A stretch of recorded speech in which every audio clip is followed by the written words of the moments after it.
আসসালামু আলাইকুম প্রিয় দর্শক, অন্য মঞ্চের আলাপ চাইতায় আপনাদের সকলকে আমন্ত্রণ জানাচ্ছি। ভাই, মেজাজটা খুব খারাপ, গালাগালি করতে ইচ্ছা করছে। মুশকিলটা হচ্ছে বয়স হয়ে গিয়েছে এবং আমরা আসলে ঠিক গালাগালি করার লোক না। তারপরে যেহেতু গালাগালি করতে ইচ্ছে হচ্ছে, আজকাল যারা গালাগালি করে তাদের কারো একজনের গালি শুনে আসি। যারা টেলিভিশনে দেখছেন বা একটু ভলিউম বাড়িয়ে দিয়ে শুনছেন, তারা একটু ভলিউমটা কমিয়ে ফেলুন এবং বাকিরা কানে হেডফোন দিয়ে দেন, তাহলে সাউন্ড ভালো পাবেন। লেভেলের বৃষ্টি হচ্ছে বাইরে, এখন 8:30 বাজে। আমি যদি এখন না বেরোই তাহলে আমি এক্সাম দিতে পারবো না, কারণ আমার কাছে অ্যাটলিস্ট 1 ঘন্টা লাগে। আর আজকে কতক্ষণ লাগবে আই ডোন্ট নো। আমি এমন একটা বালের দেশে জন্মাইছি তো, আর এমন একটা বালের শিক্ষামন্ত্রী হয়েছে এবার, মানে I swear two god I use to respect him a lot, but I don't anymore. This guy is playing with our life. Like 12.5 লক্ষ student, he is just fucking joking around. দেখ তোর বালের বৃষ্টি, তুই যা, তুই বেরো তো এই রুম থেকে।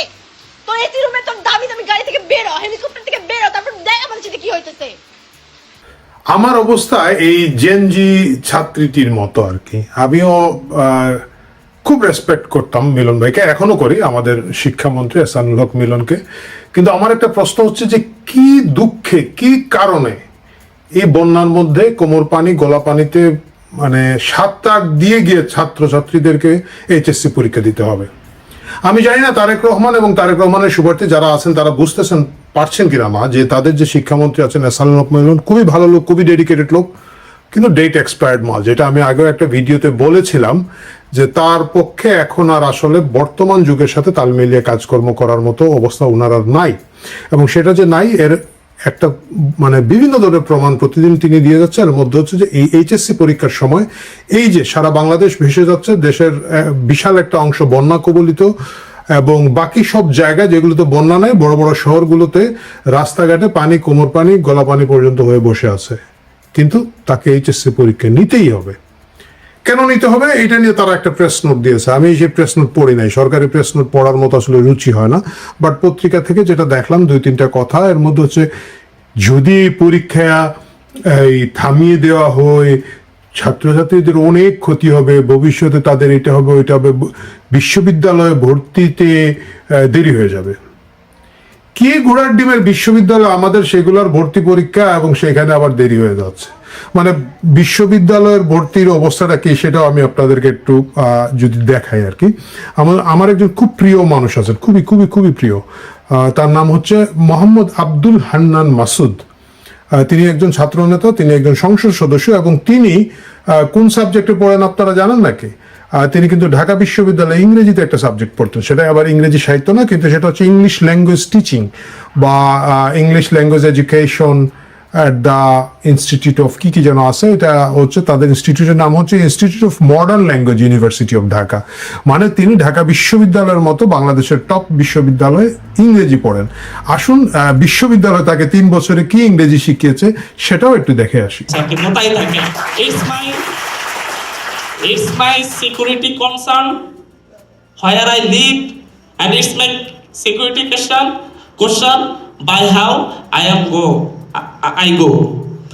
তো এই হইলো আর কি আমাদের শিক্ষার অবস্থা। মানে হান্নান মাসুদের ইংরেজি শুনে আমাদের যে শিক্ষকরা আছেন, মানে ওই ডিপার্টমেন্টের যে শিক্ষকরা আছেন, তাদের যদি মিনিমাম লাজ লজ্জা বোধ থাকতো তাহলে তারা চাকরি ছেড়ে বাংলাদেশ ছেড়ে হিমালয়ের গর্তে বা গুহায় গিয়ে বসে ধ্যান করতে শুরু করে দিতেন যে ভাই কি বানাইলাম, কি হইলো, এবং আমরা যে এখানে পড়ালেখা করিয়েছি লোকজনরা, এটা যেন তোমরা আর কাউরে বইলো না। এটার জন্য দরকার হলে তোমাদের কাছে আমরা কিছু টাকা পয়সা দিই, তোমরা খবরদার বইলো না যে তোমরা আমার ছাত্র। এই হচ্ছে মানে একটা সিস্টেমের যে শিক্ষার যে অবস্থা আর কি আমাদের দেশে। কিন্তু এর মধ্যেও আমাদেরকে এইচএসসিতে এই ভরা বর্ষায় ভরা এর মধ্যে নিতে হবে। আমি শিক্ষামন্ত্রী এহসানুল হক মিলনকে বলতে চাই যে আপনি দয়া করে আমাদের এই যে ছাত্রছাত্রীদের সমস্যাগুলোর কথা চিন্তা করেন। শুধুমাত্র গোয়ার্তমি করলে তো হবে না, এবং এটা শুধুমাত্র যে ছাত্রছাত্রীদের সমস্যা তা কিন্তু না, এটার সাথে গোটা পরিবার জড়িয়ে থাকে। ধরেন আমার মেয়ে যদি আজকে পরীক্ষা দিতে যেত, বা আমার বোন যদি পরীক্ষা দিতে যেত, ভাই যেত, তাহলে সকাল থেকে দেখা যেত যে সারা পরিবার একটা টেনশনে উত্তেজনা। সকলের তো ভাই আর 4 হুইল ড্রাইভ পাজেরো গাড়ি নাই, তাই না? তো সকালে উঠে এই বর্ষার মধ্যে এই গলির মধ্যে রিক্সা ঢুকবে না, সিএনজি ঢুকবে না, কি করব না করব, এবং কোমর পানিতে ভিজে একটা ছেলে বা মেয়ে যখন পরীক্ষার হলে যাচ্ছে তার এতটুকু পর্যন্ত স্যাঁতসেঁতা নোংরা পানিতে, তার কাছ থেকে আপনি পরীক্ষা আশা করেন। এই ধরনের অমানবিকতা, এই ধরনের গুয়ার্তুমি, এই ধরনের বেকুবি, এই ধরনের স্টুপিডিটি, এটার কোনো মানে হয় না। আপনারা যে কড়াকড়ির ভাব দেখাচ্ছেন, I agree with this one. লেখাপড়া কড়াকড়ি করতে হবে, লেখাপড়া আল্লাদের কিছু নাই। লেখাপড়ার সর্বশেষ আল্লাদ আমরা দেখেছি জাতির মুক্তি ত্রাতা ডক্টর মোহাম্মদ ইউনূস, উনি এসে বলছে এইচএসসি পরীক্ষায় দেওয়ার দরকার নাই, যা অটো পাস। তো উনি অটো পাস করে দিচ্ছে, 2-3টা কলেজের কিছু লোকজন গিয়ে সচিবালয় ধমকাধমকি করেছে, এবং তখন তো তাই হতো, সেটা হয়েছে। কিন্তু এই তুলনায় আপনার এইচএসসি পরীক্ষা নেন, কিন্তু এর মানে এই না যে একেবারে মানুষকে বিপদে আপদের মধ্যে ফেলে করতে হবে। বরঞ্চ আমাদের এই ছাত্রছাত্রীদের কিভাবে সুবিধা করে দেওয়া যায় এই জিনিসগুলো ভাবা উচিত। যেমন ধরেন ঢাকা বিশ্ববিদ্যালয় সহ অন্যান্য বিশ্ববিদ্যালয়গুলোতে যে ভর্তি পরীক্ষা হয়, আদৌ এই ভর্তি পরীক্ষার প্রয়োজন আছে কিনা এটা নিয়ে এখন সিরিয়াসলি দেখার বিষয়। পাশ্চাত্য দেশগুলোতে আমরা তো দেখতে পাচ্ছি এখানে প্রেডিক্টেড গ্রেড, মানে কলেজ বলে দিচ্ছে যে ফার্স্ট ডিভিশন পাবে, সেকেন্ড, মানে তাদের তো আর ফার্স্ট ডিভিশন সেকেন্ড ডিভিশন নাই, যেটাই হোক এই স্কোর পাবেন। এইটার উপরে তারা কিন্তু কন্ডিশনাল অফার লেটার বিশ্ববিদ্যালয়গুলো থেকে পেয়ে যাচ্ছে। বিশ্ববিদ্যালয়গুলো বলছে ঠিক আছে, তোমার যদি নম্বর এত হয় তাহলে তুমি আমার এই সাবজেক্টে তুমি ঢুকতে পারবা। এবং বিশ্ববিদ্যালয়গুলো ক্ষেত্র বিশেষে অনেক বিশ্ববিদ্যালয় ভাইভা নিচ্ছে, মৌখিক পরীক্ষা নিচ্ছে, কিন্তু তারা মানে একটা কন্ডিশনাল অফার দিয়ে রাখছে, এবং রেজাল্ট বের হলে যদি দেখা যায় যে সেই রেজাল্ট ঠিক আছে তাহলে কিন্তু অটোমেটিক ভর্তি হয়ে যায়। এই ধরনের একটা সিস্টেম বাংলাদেশে চালু করতে হবে। রাষ্ট্র সরকার পড়ালেখা করাচ্ছে, একটা বাচ্চাকে স্কুলে 10 বছর, তারপরে কলেজে 2 বছর, 12 বছর পড়ানোর পরে রাষ্ট্রের আর একটা প্রতিষ্ঠান বিশ্ববিদ্যালয়গুলো সে পড়ালেখার একের বিন্দুমাত্র দাম দেয় না। আচ্ছা, দিল না, ভর্তি পরীক্ষার দরকার, মানলাম, আমি এটাকে আমি প্র্যাকটিক্যালি নিলাম আমাদের দেশের বাস্তবতা। মাঝখানে আওয়ামী লীগ সরকার একটা খুব চমৎকার জিনিস শুরু করেছিল, যে গুচ্ছ ভর্তি পরীক্ষা, মানে সবগুলো বিশ্ববিদ্যালয়কে তারা চেষ্টা করছিল যে একসাথে একটা ভর্তি পরীক্ষা হবে। মুশকিলটা হচ্ছে কি, সেই ইচ্ছা চালু করা যায় না, কারণ হচ্ছে ওই যে স্বার্থের টানাপোড়েন আছে, দ্বন্দ্ব আছে, অনেকগুলো কাহিনী আছে। একইভাবে আওয়ামী লীগের যেরকম মোহাম্মদ জাফর ইকবাল স্যারের মতো লোক আছেন যারা গুচ্ছ পরীক্ষা নিয়ে চিৎকার চেঁচামেচি করেছেন, আবার সেইখানে ভিসি, কি একটা ভিসি ছিল না যেটার জন্য মোহাম্মদ জাফর ইকবালে কি বলা যায় সদগা দিয়ে দিল আওয়ামী লীগ, যাই হোক ওই ভিসির নাম, এগুলো গুরুত্বপূর্ণ নাম না, যাই হোক এই ধরনের গুচ্ছ পরীক্ষার চেষ্টা করা হচ্ছিল। এখন মাঝখানে হয়েছে কি, দেশ স্বাধীন হয়েছে তো আবার নতুন করে দেশ স্বাধীন হয়ে সবই স্বাধীন হয়েছে। ইভেন যে বিশ্ববিদ্যালয়গুলা এই গুচ্ছ পরীক্ষার ভিতরে ছিল, আমি শুনলাম যে তারাও অনেকে বেরিয়ে যাচ্ছে। বাংলাদেশের বড় বিশ্ববিদ্যালয় কোনোটাই গুচ্ছের মধ্যে নয়, তারা প্রত্যেকে আলাদা আলাদাভাবে ভর্তি পরীক্ষা নেবে। ঢাকা বিশ্ববিদ্যালয়, চিটাগাং বিশ্ববিদ্যালয়, রাজশাহী বিশ্ববিদ্যালয়, আমি জানি না খুলনা বিশ্ববিদ্যালয়, হয়তো জাহাঙ্গীরনগর বিশ্ববিদ্যালয়, জগন্নাথ বিশ্ববিদ্যালয়, প্রত্যেকে আলাদা আলাদাভাবে নেবে। এখন আমরা যারা মিডল ক্লাসের বাচ্চা কাচ্চাদেরকে পড়াশোনা করাই, মিডল ক্লাসের লোকজন একটা লোককে তার ছেলে বা মেয়েকে নিয়ে, ছেলে হলে যাই হোক, মেয়েকে নিয়ে আজকে সিলেটে যেতে হবে, কালকে খুলনা যেতে হবে, পরশু চট্টগ্রামে যেতে হবে, এবং এইটা একটা মানে কি বলা যায় অমানবিক দুর্দশার মধ্যে দিয়ে যেতে হবে। থাকার জায়গা নাই, খাওয়ার জায়গা নাই, বাথরুমের জায়গা নাই, গভীর রাতে ট্রেনে যাচ্ছে, ট্রেন মিস হচ্ছে, ট্রেন ডিলে হচ্ছে, বাস উল্টে পড়ে যাচ্ছে, এবং সারা বাংলাদেশেই বাচ্চাগুলোরে ছোটাছুটি করানো হচ্ছে। কি কারণে?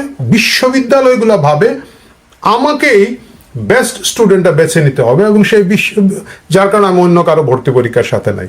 কি বেস্ট স্টুডেন্ট বেছে নেয় সেটা তো আমি একটু আগে হান্নান মাসুদের উদাহরণ দিয়ে দেখেছি, ঢাকা বিশ্ববিদ্যালয়ের ইংরেজির একটা ডিপার্টমেন্টে পড়ে আর কি। তো সুতরাং এই জিনিসগুলোকে যদি মিলন সাহেব যদি আসলে ছাত্রছাত্রীদের কল্যাণ করতে চান, তাহলে এই বিষয়গুলোকে আসলে অ্যাড্রেস করা দরকার। এই জিনিসগুলো খুবই জরুরি।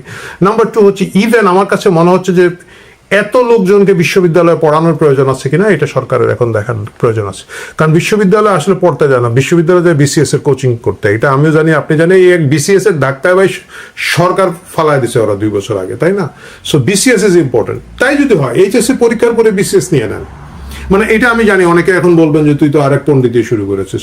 দাঁড়ান আমি জিনিসটা আপনাদেরকে বুঝিয়ে বলি। যেমন ধরেন এইচএসসির পরে সেনাবাহিনীতে বা সশস্ত্র বাহিনী, সবগুলাতে, বিমান বাহিনী, নৌবাহিনী, সেনাবাহিনীতে কমিশন অফিসার হিসেবে লোক নিয়ে নেয় ওরা। এর মানে কি এই অফিসাররা কি এইচএসসি পাস থাকে? তা কিন্তু না। তাদেরকে নিয়ে যাওয়া হয়, নিয়ে যাওয়ার পর নির্দিষ্ট ট্রেনিং হয়, সেনাবাহিনী ট্রেনিং হয় বিএমএতে, এবং ওই সময়টাতে তারা সেখানে সামরিক বিদ্যার উপরে গ্র্যাজুয়েশনটা করেন। বাইরের আমি এখন জানি না, আগে জানতাম যে চট্টগ্রাম বিশ্ববিদ্যালয়ের সাথে বিএমএর অ্যাফিলিয়েশন আছে, সেখান থেকে একটা গ্র্যাজুয়েশন নেন। বাট এইচএসসির পরে তাদেরকে নিয়ে গিয়ে বিশেষায়িত প্রশিক্ষণ দেওয়া হয়, সেই দিকে গ্র্যাজুয়েশন করা হয়, কারণ তাদের জীবনে, তাদের চাকরি জীবনে সেটাই প্রয়োজন। একই ক্ষেত্রে আমাদের সরকারি অন্যান্য চাকরিগুলোতে এটা করা উচিত, করা দরকার। এই মুহূর্তে করার দরকার হলে কি হবে, ধরেন আপনি এইচএসসির পরে বিসিএস দিয়ে দিলেন। বিসিএস এ যারা অ্যাডমিন ক্যাডার পেল তাদেরকে আপনি 3 বছর 4 বছর, সেটা পাবলিক বিশ্ববিদ্যালয় হতে পারে, ঢাকা বিশ্ববিদ্যালয় বা অন্যান্য জায়গায়, আপনি তাদেরকে পাবলিক অ্যাডমিনের উপরে বা প্রশাসন চালানোর উপরে একটা ফুল অনার্স কোর্স করেন। যারা ট্যাক্স পাবে, ধরেন এনবিআরে যাবে, যারা ধরেন কাস্টমস পাবে, তাদেরকে আপনি অর্থনীতি ডিপার্টমেন্টের আন্ডারে, তাদের অনুষদের আন্ডারে একটা সাবজেক্ট খুলে দেন। সেই সাবজেক্টের উপরে তারা কর ম্যানেজমেন্ট করা বা কাস্টমস, ভ্যাট, এক্সাইজ, বাকি যে জিনিসগুলো আছে এইগুলোর উপরে তারা 3 বছর 4 বছর অনার্স পড়ুক এবং মাস্টার্স করুক এবং তারপরে তারা চাকরিতে যোগ দিক। তাহলে হচ্ছেটা কি, বাকিরা যারা এটা সুযোগটা পেল না, হয়তো 2-3 বছর দেন, 2-3 বার সুযোগ দেন একটা লোককে, তারপরে কিন্তু সে যে সাবজেক্ট পাবো এটাতে মনোযোগ দিবে এবং এর অধিকাংশই তখন এইসব মাইন্ড করে নেবে। অনেক ভুয়া সাবজেক্ট আছে, সেই ভুয়া সাবজেক্টগুলোতে পড়তে যাবে না। পালি একটা সাবজেক্ট আছে ঢাকা বিশ্ববিদ্যালয়ে, এই পালি সাবজেক্টটা যে পড়ে যারা পড়েন, এরা এটা ব্যবহারিক প্রয়োগটা কোথায় করেন আমি জানি না, এরা কিন্তু তা করেন না। তাহলে তারা কেন করেন, যে পালি পড়েও বিসিএস দেওয়া যায়। তো যদি বিসিএসটা ওনারা আগে দিয়ে দিতে পারতেন, চাকরি হয়ে যেত, তাহলে এই পালি ডিপার্টমেন্ট টাইপের আরো ওই যে অসংখ্য ডিপার্টমেন্ট বিভিন্ন জায়গায় খোলা হচ্ছে। এই যে বললাম হান্নান মাসুদের ডিপার্টমেন্ট, এটার নামই আমি আগে আসলে জানতাম না, আমি মূর্খ মানুষ, কিন্তু আমাদের সময় ঢাকা বিশ্ববিদ্যালয়ে এই সাবজেক্ট ছিল বলে আমার মনে পড়ে না, একটাই ছিল ইংরেজি ডিপার্টমেন্ট এবং খুব ভাব চক্কর ছিল ওদের। যাই হোক, তাহলে হতো কি, বিশ্ববিদ্যালয়ে যে যাওয়ার যে বা গ্রাজুয়েট হওয়ার যে একটা আকাঙ্ক্ষা, এর মূল কারণটা হচ্ছে বিসিএস, এবং বিসিএস দিয়ে দিয়ে যদি আপনি এদেরকে, ধরুন যারা পুলিশে পেল, যারা ধরেন পররাষ্ট্র পেল আইআরে যাবে, যারা পুলিশ পেল ক্রিমিনোলজির যে সাবজেক্টগুলো আছে তাদেরকে এখানে ভর্তি করে দেন, তারা এটা পাশ করুক, এবং বাকি যারা আছেন তারা তখন এই ধান্দা বাদ দিয়ে দিবে। এবং তারা যাদের গ্রাজুয়েট হওয়ার মতো আর্থিক সামর্থ্য আছে বা অন্যান্য পরিকল্পনা আছে, শখ আহ্লাদ আছে, তারা করে, বাকিরা কিন্তু টেকনোলজিতে চলে যেতে পারে।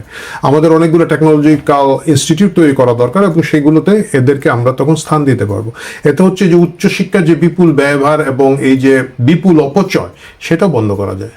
আমি মিলন সাহেবকে অনুরোধ করবো যে, আমি বলছি না যে এই প্রস্তাবটা আপনারা মানবেন, আমি জানি কমেন্টে অনেক লোকজন অলরেডি রেডি হয়ে গেছেন গালাগালি করার জন্য, আই লাভ দ্যাট, গালাগালি করেন, কিন্তু এই বিকল্পগুলো নিয়ে চিন্তা করুন এবং মানুষের, আমাদের এই প্রজন্মের এই বাচ্চাগুলোর, এই স্টুডেন্টদের কিভাবে সুযোগ সুবিধা তৈরি করা যায়, কমফোর্ট দেওয়া যায়, লেখাপড়ার মান উন্নত করে, নকল আর হবে না, এটার সাথে আমি আপনার সাথে একমত, কিন্তু বাকি জিনিসগুলো কিভাবে সুবিধা করে দেওয়া সেটা নিয়ে আমার মনে সিরিয়াসলি ভাবেন। আল্লাহর ওয়াস্তে এই গোয়ার তুমি বাদ দেন, এই ভর বর্ষায়, এই ভর বন্যায় এদের উপরে আপনাদের হেডমটার দেখায় না। ভালো থাকেন, কথা হবে দর্শক কালকে অন্য কোনো বিষয়। আসসালামু আলাইকুম রহমতুল্লাহি ওয়া বারাকাতুহু।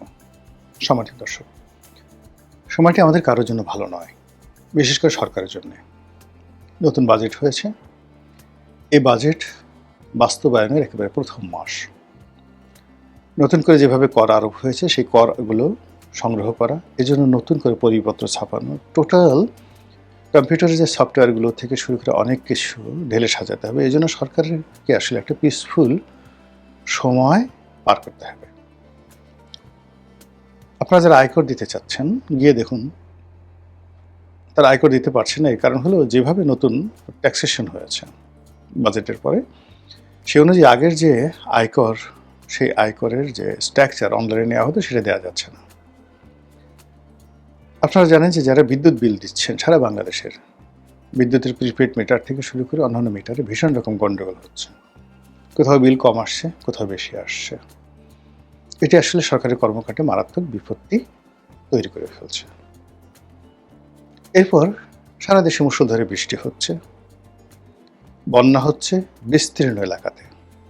এই বন্যার আগে হাওড় অঞ্চলে এই সরকার ক্ষমতা আসার সঙ্গে সঙ্গে পুরো ভাটি এলাকা, হাওড় এবং বাউর অঞ্চলে তো সুনামগঞ্জ, কিশোরগঞ্জ, হবিগঞ্জ, নেত্রকোনা, এই বিস্তীর্ণ এলাকা, জামালপুর যে হাওড় অঞ্চল রয়েছে, যেটাকে হাওড় এলাকা বলা হয়, এই এলাকার একটি ফসল সম্পূর্ণভাবে অন্তত 90% ড্যামেজ হয়ে গেছে। এবং তা সামাল দেওয়ার জন্য বিদেশ থেকে খাদ্য আমদানি করতে হবে, অথবা আমাদের যে চাল, ডাল, আটা, ময়দা আছে এগুলোর উপরে বিরাট একটা চাপ পড়বে, যেটা সরকার কাটিয়ে ওঠার আগেই। এখন বন্যা দেখা দিয়েছে, ওইটা কাটিয়ে ওঠার আগে আবার কুমিল্লা অঞ্চলে বন্যা দেখা দিল।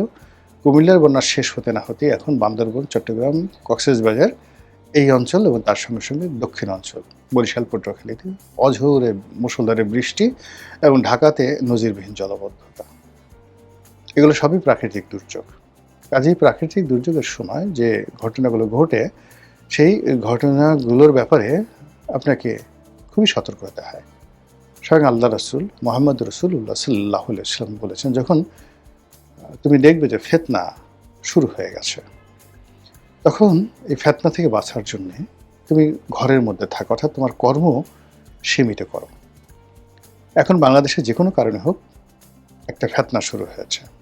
সেই ফিতনা প্রকৃতির পক্ষ থেকে, সেই ফিতনা মানুষের পক্ষ থেকে, সেই ফিতনা দেশি এবং বিদেশি বিভিন্ন চরের পক্ষ থেকে, যে সকল কথাবার্তা আমরা শুনছি, আমেরিকার ব্যাড গেম, ভারতের ব্যাড গেম, পাকিস্তানের ব্যাড গেম, এবং এদের যারা এজেন্ট, সেই এজেন্টের যে তৎপরতা, তার সঙ্গে সঙ্গে যে বিচ্ছিন্ন ঘটনাগুলো ঘটছে, সেই ঘটনাগুলোর ফলে পুরো সমাজ অশান্ত হয়ে পড়েছে।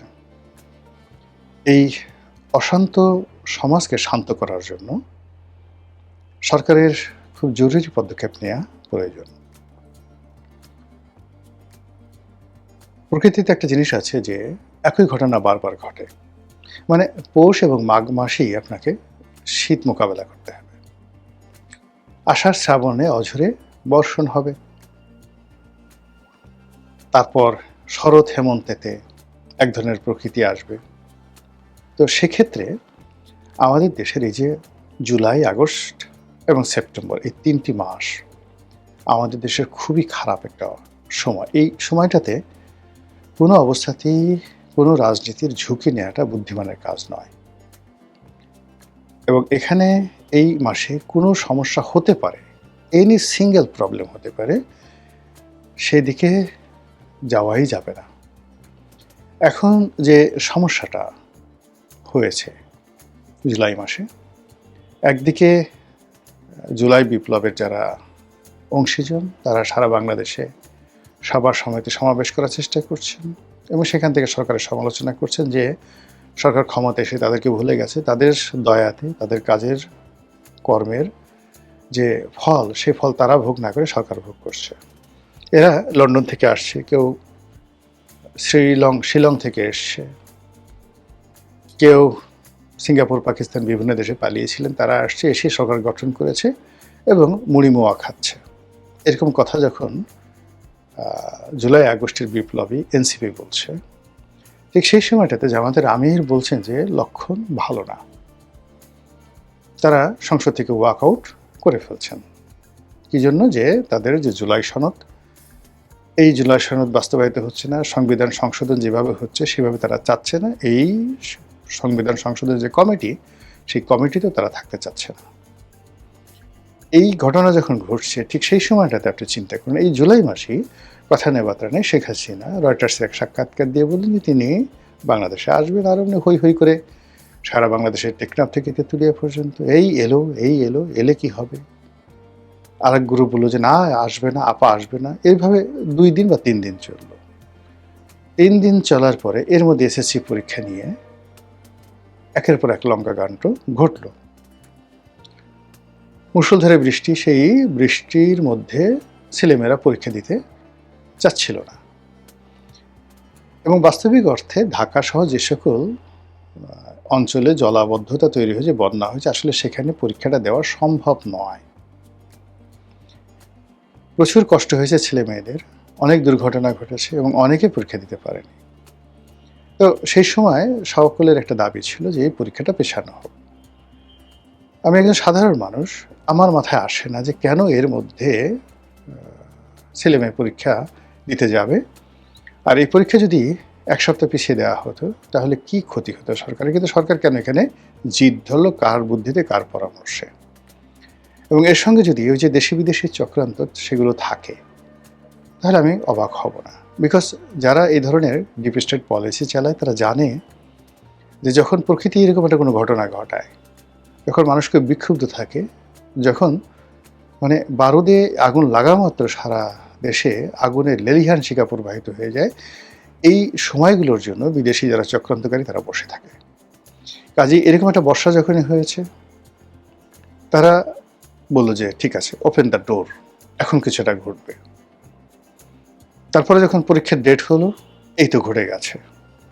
থার্ডলি হলো যখন ছেলেমেয়েরা পরীক্ষা দিতে চাইল না, তখন তারা হই হই রই করে যে এটাকে কাজে লাগানোর চেষ্টা করলো। এটা তো মানে রকেট বিজ্ঞানী হওয়ার দরকার নাই, যে কোনো লোক এটা বুঝতে পারে।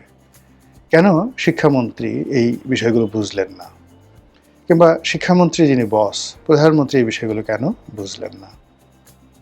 ফলে যা হবার তাই হলো। এই ছাত্রছাত্রীরা যে বিষয়গুলো চাচ্ছিল, এখন যে বিষয়গুলো চাচ্ছে, এগুলো সরকারের জন্য উভয় সংকট।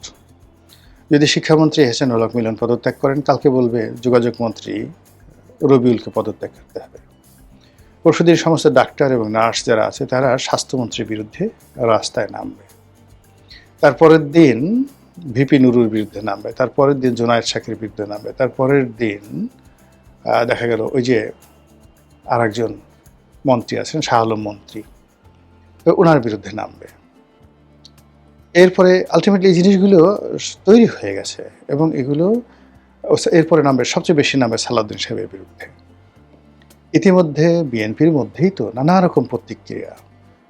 বিএনপির বড় বড় নেতারা বলছেন, গয়েশ্বর বাবুর মতো মানুষ, তারপর জয়নাল আবেদিন ফারুক সাহেবের মতো মানুষ, যে সালাউদ্দিন সাহেবকে ডাইরেক্ট ইন্ডিকেট করে গয়েশ্বর বাবু বলছেন যে আপনার বাড়ির সামনে দিয়ে ইয়াবার সব চালানগুলো চোরাচালানি হচ্ছে।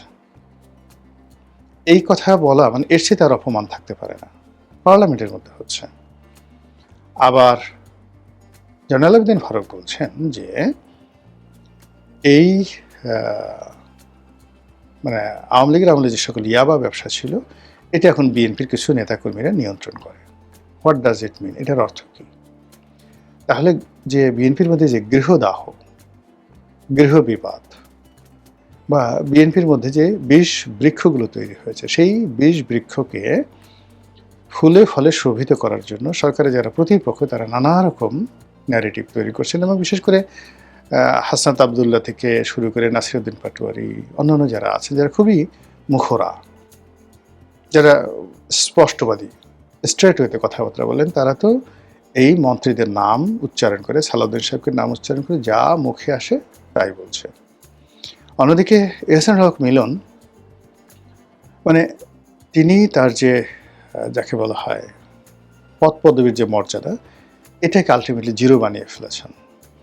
এখন তাকে সবাই কেউ ডাকছে ওয়াটারমেলন, কেউ আরও আজে বাজে শব্দ জেনারেশন, কেউ বলছে তিনি, মানে এই কথাগুলো আমার মুখে আসলে শোভা পায় না। তিনি খুব বন্ধু মানুষ, এমনকি আমার সঙ্গে ফেসবুকেও তিনি জড়িত আছেন, দীর্ঘদিনের সম্পর্ক। মানে যে জিনিসগুলো হচ্ছে সেই জায়গাতে একবার যদি কেউ মানে ঠাট্টা মশকরার পাত্রে রূপান্তরিত হয়ে যায়, একবার যদি কোনো মানুষ মকারির পর্যায়ে চলে যায়, কখনো কোনো জায়গাতে গিয়ে ভিলেন নায়ক হতে পারে না।